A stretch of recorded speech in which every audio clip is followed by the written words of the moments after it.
Everyone. Welcome to another edition of Shibani Live.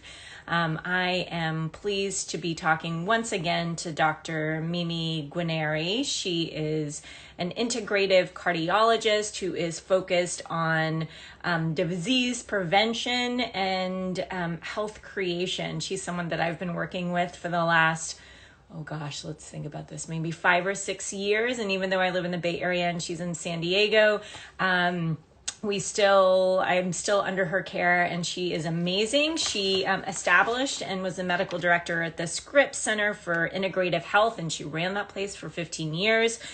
She also co-founded Guarneri Integrative Health at Pacific Pearl in La Jolla, which is where I met her. She's written 3 books, and she is just amazing. And ahead of Valentine's Day, there's always more awareness of the heart and the heart chakra, and just being more open and loving. But this is also a really stressful time, and so I wanted to bring her on to talk about what we all can be doing right now to increase our sense of balance, our sense of wellness. Hi, Dr. D. Hi there. Hi, good to see you. Good to see you too. How are you doing? I'm good. Thanks. Good. I'm happy to have you on today. I was doing a little intro before you got on here, just talking about that I've been working with you for a number of years. And even though I live in the Bay Area, I still am under your care. And that's the beautiful thing about telemedicine and the way that your practice works, is we can still keep in contact. And yeah, I'm excited to talk to you today. Me too. It's a crazy kind of time, but there's so much opportunity. Yeah, so let's talk about that, Dr. G. I don't know what's going on, and I don't know if you're feeling this inside of your practice, but my kids have been out of school for almost a year. I've been chugging through. It's been this creative destruction type of process where, a lot of beauty has been experienced and built in this time by a lot of people. There's a lot to be grateful for. But right now in particular, I am feeling, and I reach out to my other mom friends, and we are just, we're like beat down. We are feeling beat down. We're feeling over it. We're feeling fatigued, and all the strategies that we had been using thus far are kind of not working their magic anymore. So tell me what you're kind of hearing from your patients as well. Well, I have a lot of older patients because of my focus on heart disease, as you know. But everyone is feeling it. I think there was this illusion that when 2021 came in, everything would magically get better and 2020 would be gone. But the reality is we are in for a long haul here. Yeah. And, we probably have another year or so of really dealing with COVID-19. I do believe that programs are being put into place to get kids back into schools safely, to get people vaccinated. This is an unprecedented time in our history. And for me, what it's been about is really taking one day at a time. Not trying to look at the what if, could have, would have kind of scenarios. One day at a time, know we will get to the end of this, and be very mindful of each moment, because I think if you start thinking, am I going to do my trip? Am I ever going to be able to go here or there? Are my kids in school? It's overwhelming, right? Yeah. It's just overwhelming. Yeah. And it's still so far out. So I think that's one of the things. I think you're right. 2021 happened and everyone's like, woohoo, 2020 is over. And it was like, okay, the calendar changing, its date is going to make things different. And it didn't. But also, I think the execution of the and the administration of the vaccine, I think people are like, oh, good, the vaccine is out. We're going to get back to normal. But as you're probably seeing and experiencing, you can't easily get it depending on the state that you're in. There's different rules and regulations. Walk us through kind of what you're seeing with the vaccine, what you know about it. There's all these new strains, right? So people are concerned about that. Give us kind of the latest on COVID. Sure. So the first thing to know is it does vary from state to state. California is a state with 40 million people. And I'm amazed that we've been able to get as many people vaccinated as we have, Mm-hmm. mainly due to large healthcare systems like UCSD running a Petco Park situation with thousands of people coming through, sharp healthcare, and so on. Yeah. But there are other states in the country where the vaccine is nowhere to be found. Very difficult, even for healthcare providers. So that inconsistency affects all of us, because if someone travels from one place to the other, the virus has no borders, as we all know. So our goal is, how can we get to about 65% herd immunity? Because if I have the vaccine, I can protect you, right? Because the virus hopefully stops here with me. So we have two vaccines right now. We have the Pfizer and the Moderna vaccine. Those are mRNA vaccines. They will not cause COVID. They are not live vaccines. They're not even dead vaccines. They just wake the immune system up to what's called that little spike protein that the coronavirus has. And the immune system very simply says, I don't recognize you. I'm going to react to you. I'm going to produce an antibody. And that's the hope for the vaccine. It's very similar to those who have already had COVID. So I do think things will get a lot easier when we have a single dose vaccine, and we're waiting to see how things come out with J&J. We're waiting on that one right now. For those that are interested, lots of incredible research is coming out of Israel right now. If you go and look at the Hadassah hospital research site, I mean, they're testing drugs that actually seem to be effective against severe COVID. I'm very excited about that. And the country I think they did a mass immunization of the society, right? So we're getting early data about that because of that. Exactly. And we're not seeing the kind of side effects that everybody is afraid of. Of course, when you start vaccinating millions of people, someone is going to have a reaction. Yeah. But we're not seeing massive. Actually, with all of my patients, I vaccinated all of the members to Pacific Pearl La Jolla. We've had some arm aching. We've had low-grade fever, some muscle aching, but nothing more than that, thank goodness. And so I feel very optimistic. But we have to remember these things. If you get the vaccine, we don't know how you respond. Not everybody responds the same way. It's hopeful that you will make antibodies. It's predicted after the second dose, by about 3 weeks, you'll have the antibodies you need. For those who can afford to do it, or their clinicians can order it for them, I do recommend testing to see if you do have antibodies. Not that you're going to say, let me throw my face mask off. You will be wearing face masks for the next year, if you really take this seriously. You will still do all the things you're doing now, but you'll know, okay, I have a level of protection that if I get exposed to any strain of this virus, I'm hopeful that my immune system will recognize it and mount a response. And that includes the variants as well. That's what we think will happen. Yeah, so that's what I was going to ask you. You know, a lot of us, our parents are getting vaccinated. We're not able to, but people around us are. So what is, like, when does the immunity kick in? And does immune mean, or maybe it doesn't mean immune, it means you even just have a lesser response. Can you still contract COVID? Should we still be careful around those who are immunocompromised or who might be elderly? I think that that's sort of the next step in terms of returning to normalcy. My parents just got their second dose, I think, a couple of days ago. And so we're all like, okay, great. Well, you know, you can get on a plane and come see us. And they're like, oh, I don't know. But it's because I don't think people exactly know what they can do after they get the vaccine. So walk us through. You get the vaccine today. What is the timeline like? Right. And what should our activities be like after that? Right. So you get the second dose of your vaccine today. I would say you wait 3 weeks. In the best of all possible worlds, you would be checked for antibodies. We would say, okay, you now have antibodies. You still have to wear a face mask. You still have to avoid crowds and social distance. We just don't know everything there is to know. And the biggest thing we don't know is how long these antibodies last. Will they be 3 months? Will they be 6 months? Will they be 9 months? Will we need a booster with our next flu vaccine? We just don't have the answers to this yet. So I have a short trip I have to do in March. I get my second vaccine this Saturday. I will be checking my antibodies before I do any trip. And I will still be wearing an N95 mask if I go on a plane, and I will still be taking all the same precautions. I think we just have to do that right now until we know more. For people who have had COVID, we think their antibodies that they mount during the infection are at least good for 3 months, right? So that's what we're seeing.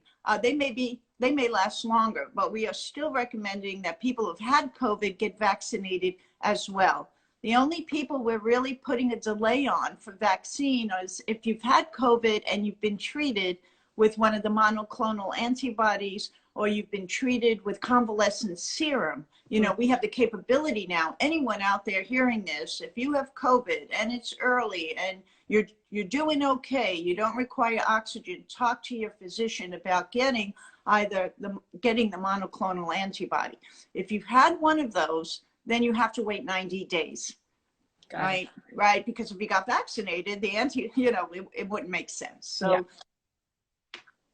And so does this mean that you can't catch COVID or you can't transmit COVID if you have the vaccine? If you have the antibodies. If you have the antibody. Right. Yeah. You know what? There's a brilliant researcher named Dr. Glaser. She spent her whole life studying antibody response in various groups of people. And what's scary about Dr. Glaser's research is she's the one who enlightened us that not everybody mounts the same immune response. Right. So, for example, what her research showed was that people under enormous stress did not produce antibodies to certain vaccines. Caregivers, which moms are right now, exactly what you're describing. Caregivers who are depleted didn't mount an antibody response to the vaccine. So the vaccine to me is not a free ride. It depends on how your body responds to it. Oh, wow. That's so insightful. And that's so good to know. So as somebody who is a caregiver and who's feeling really stressed right now, and I know a lot of people are, for some reason, there's something out there that the last few weeks have just been really, really hard. How can we boost our immune system? And I want to let those who are on joining us, thank you for joining us. Dr. Mimi Guarneri is here. She's an integrative cardiologist. She also focuses on disease prevention and the increase of health. And she's amazing and she's so knowledgeable all across the board. We're here to take your questions, so feel free to throw out questions to us. But we are talking about boosting our wellness for mothers and for caregivers so that when we do get the vaccine, our body can have the strongest immunity response, but also that we can feel this sense of ease and calmness, which I'll be honest, I'm not feeling right now. I'm feeling really sort of stretched and strung out. So what are some of the strategies that we can each employ? And I know everyone's health situation is very different and very specific and unique, but there are things that I know that you can recommend to anybody to boost their health, wellness, and their mental well-being. Give us some strategies. Right. So the first thing you have to say is, what did I do for body, mind, and spirit today? So for your body, I really would like you to be putting fresh fruits and green vegetables, things filled with phytonutrients, berries, and eat from the rainbow, and get off of all the bad stuff that is not healthy for you, like all the white flour and sugar. I'm seeing a lot of people overeating junk food, drinking way too much alcohol. Yeah. All of this suppresses the immune system. All this inflammation is linked to an effect on the immune system.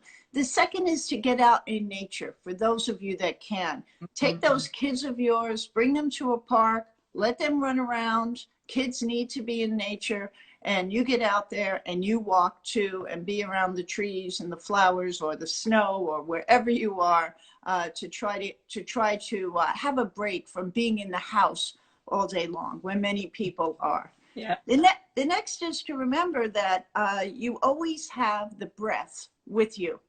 So just breathing, what we call pranayama in the Kundalini approach, right? The breath, just breathing 4 seconds in, 7 seconds out, puts the body into a state of relaxation. So when you're feeling overly stressed, just remember to breathe and stop taking the stimulants that make stress worse. Don't have a pot of coffee going all day if you're already feeling hyper. And of course, we need you to have a good night's sleep. Sleep is what repairs the body. Sleep is when the brain does its clean out with its lymphatic system.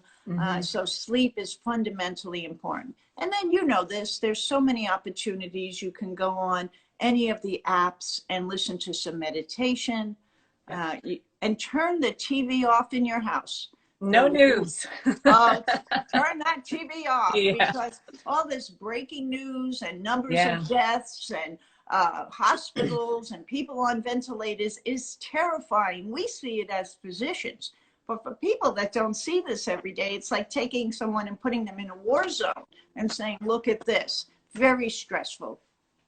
I want to read one of the comments, or maybe you can comment on this from Janelle Mantu. We don't know enough about memory cells in patients with COVID-19 infection. They may have a more lasting effect even with low antibodies. Can you explain that to us a little bit? Absolutely. The whole key about immunization is to present something to the immune system and have the immune system say, I don't recognize you. I'm going to create a response to you, and I'm going to deliver you up to the cells that can knock you out, literally, right? And she's absolutely right, because even a little bit of memory, we say cellular memory, that if the body notices the virus and remembers it, it's going to produce a response very quickly. And we don't know everything about this. So we are hopeful that anyone who's been exposed to the virus gets a vaccine, that if the virus reappears again, the body will say, I remember you. And maybe even if you got sick, it wouldn't be the kind of sickness that lands you in the hospital or you end up dying, which is unfortunately what we're seeing in the hundreds of thousands now. I want to bring it back to some of these strategies for wellness that you talked about. You know, in my day job, I talk to C-suite executives and founders, and I talk to my friends who are these female executives and their mothers too. And I mentioned this, you know, just overall temperature of just being really strung out right now. And part of the coping strategies have been, and there's this culture in the mommy culture of like, you know, mommy juice, mommy wine. I'm going to have my, you know, 5 o'clock wind down cocktail. And I'm hearing a lot of executives doing the same thing because we're all stuck at home. You know, if you're on the East Coast, it's snowing like crazy. My parents are in the Midwest, they can't even leave their house. So we're turning to these quote unquote stress relieving tactics. And this is something that you and I have talked a lot about in our work together is, the actual negative effects of alcohol and stimulants like caffeine. And we talk about it in relation to heart health and overall health. But just give us some insight about why these coping strategies are actually not good for our body. Well, everyone knows this, right? You decide you're going to drink and you say, oh, I'm going to have some alcohol to relax me. I know no one likes to hear this, but alcohol has no benefit. It's a toxin. Right. So, and it's a toxin that has a lot of energy. So the body sees it and says, oh, gee, I'll use the alcohol for the energy and all the food you eat. I'll just put that away for a later day, which is why people start to pile on the pounds when they drink alcohol. The other thing alcohol does is it just causes us to have a bad night's sleep. Everybody knows this. You fall asleep and then you wake up and you feel miserable because your body has now produced insulin to deal with the alcohol and it drops your blood sugar down. You know, alcohol raises triglycerides, raises blood pressure, does a whole host of things. But for all the mommies out there, none of us want an extra 10 pounds on us from drinking too much wine. So I always say we have to get into our creativity projects. What can we do different? Do we throw a puzzle out on the table and have everybody do a puzzle? Do we get online and take an art class? Or do we go and learn a new language? Or, you know, there are things we can do that are beyond sitting around eating and drinking. We just have to focus on what those could be and change the environment of the home. Put on some good music. You know, if you like spiritual music, put that on. If you like dance music, put that on. Take a Zumba class, take a dance class, all online. Something that picks you up, right? You can't be sad when you're dancing. You cannot be sad during a Zumba class. Yeah. You know, something that makes you Impossible. feel good, right? Yeah. So we just have to, you know, we just have to be strong right now. I'm asking everyone to be strong. I'm exhausted too. I mean, it has been very stressful for physicians as well, but Yeah. we have to, as a community, see our way through this. That's so helpful and so true. I have stopped drinking alcohol this year. I've given up my coffee, and it has been it's the hardest thing I've had to do in the last year. I mean, I'm taking care of 3 kids and I'm doing all these things, but changing my habits in the middle of this stressful time. And it's so easy to go back and say, oh, it's COVID, I'm stressed out, I can't go anywhere, and rely on these old habits. But speak to us about immunity, right, and the effect on immunity and our heart health, and the mind body connection also with these unhealthy habits. Well, you hit on something that I think is really important. You hit on the things we can't do, Mm-hmm. right? Let's focus on our gratitude. Yeah. Let's focus on the fact that we're healthy enough to be listening to this Instagram right now, healthy enough for you and I to be having this conversation, right? That we have a warm bed that we can sleep in, that we have food in our refrigerator, right? Many of the people we're talking to today are blessed. And instead of focusing on what we don't have, let's focus on what we have. And that's good for the immune system. Let's change our thoughts from I can't do this to I can do that, right? The positive thoughts, positive affirmations. Reverend Shula once wrote a book during a very, very dark time in our history, and he titled it "Tough Times Don't Last, but Tough People Do." Right.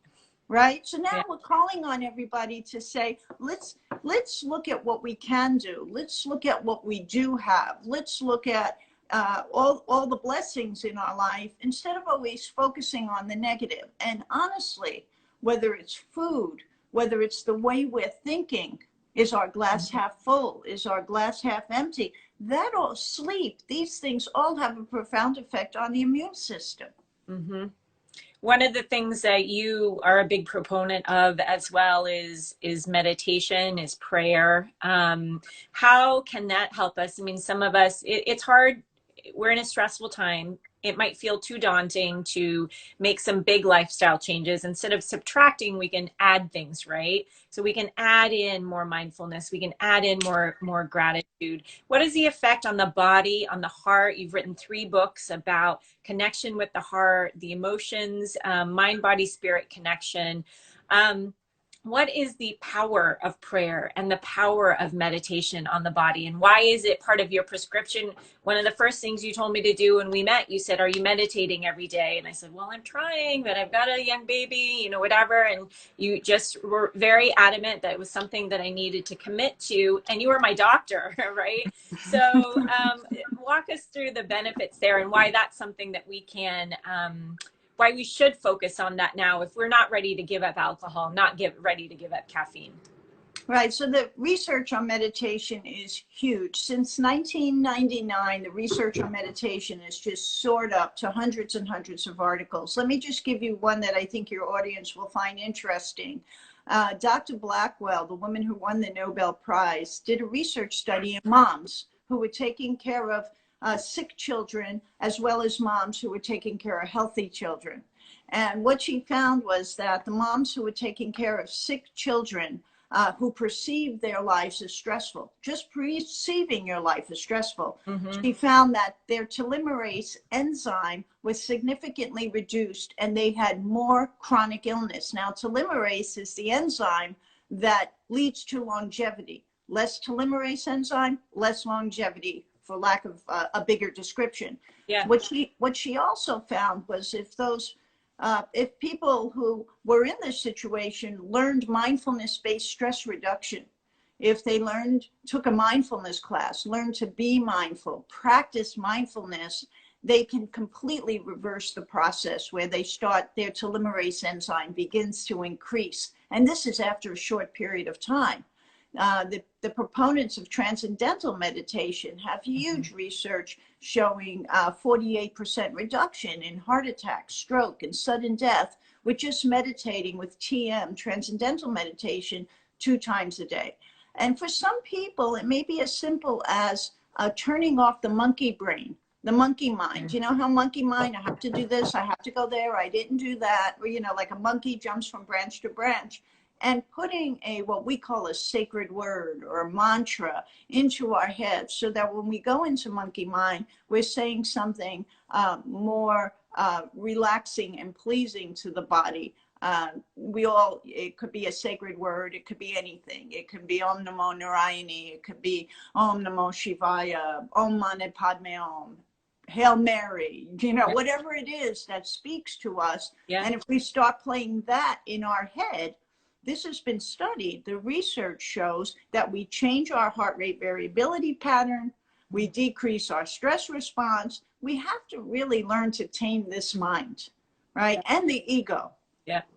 It is the hardest thing to do, and especially in today's environment when we have instant gratification at every turn and our phones, and we can Amazon shop in a second, and all of these things. And I know you have to go see some patients very soon. So leave us with an outlook, Dr. Guarneri, about COVID, the path forward, when we can expect to see, when you think that we might see a return to normalcy, and when you think I might be able to get the vaccine, right?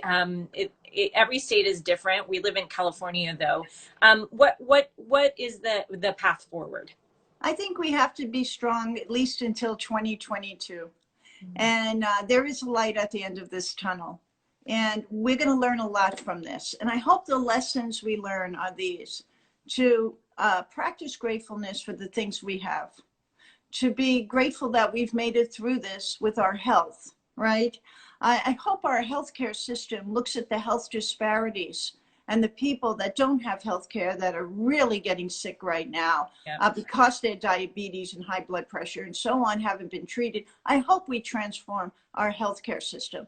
And I hope in our homes, we begin to say what's really important. Isn't it great to have the kids home? I know we say, oh, we don't want the kids home. But isn't it great that I have them? Isn't it great that they're healthy? Isn't it great, you know, that we can all be together? I think we have to change our outlook, and I think we have to change our outlook for at least another year. And by then, hopefully it will stick, where all the material stuff, all the running around, all the time we waste doing a lot of nothing, we're all guilty of this.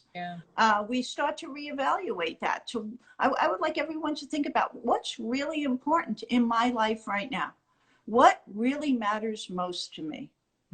And that's what should be motivating us, and that's what should be driving us. And so it's not going to turn around overnight. And it will vary when you get your vaccine, but because you are in California, you'll probably get it sooner than a lot of people. I would suspect in a couple of months.